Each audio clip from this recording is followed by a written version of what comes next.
Following data shows the number of hours. சரியா? number of hours spent by students for a study. So இந்த number of ஹவர்ஸ்ல இருந்து தான் நம்ம என்ன பண்ணணும்? மோட் எடுக்கணும். இந்த மாதிரி கொடுக்கும்போது கன்ஃபியூஸ் ஆயிடுவாங்க. What is mode? மோட்னா என்னது? நிறைய ரிப்பீட் ஆகுறது. Repeating number of times, more number of times repeating தான் நம்ம என்ன சொல்லுவோம்? மோட் அப்படின்னு சொல்லுவோம். இதுல பாத்தீங்கன்னா நம்பர் ஆஃப் ஸ்டடி ஹவர்ஸ். சரியா? 1 ஹவர். 1 ஹவர் எத்தனை ஸ்டூடெண்ட்ஸ் படிச்சிருக்காங்கன்னா 4 ஸ்டூடெண்ட்ஸ் படிச்சிருக்காங்க. 1 ஹவர் எத்தனை ஸ்டூடெண்ட்ஸ் படிச்சிருக்காங்க? 4 ஸ்டூடெண்ட்ஸ்.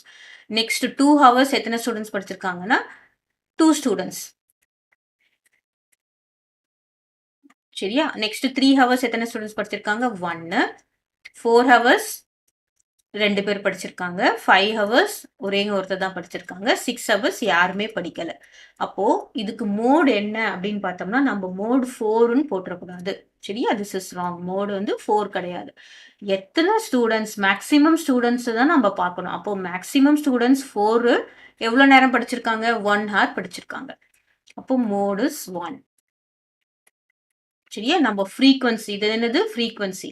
ஃப்ரீக்வன்சியை நம்ம மோடுன்னு போட்டுறக்கூடாது. ஃப்ரீக்வன்சிக்கு நேரா என்ன இருக்கோ அதுதான் நமக்கு மோடு. சரியா? அந்த டேட்டா தான்.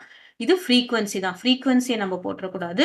நமக்கு கொடுத்துருக்க டேட்டா, அந்த இதுல தான் நம்ம கொடுத்துருக்கிற நம்பரோ இல்ல எத்தனை ஹவர், அதுதான் நம்ம என்ன பண்ணணும்? டேட்டான்னு போடணும். இந்த ஃப்ரீக்வன்சியை நம்ம மோடுன்னு ஆன்சர் எழுதிடக்கூடாது.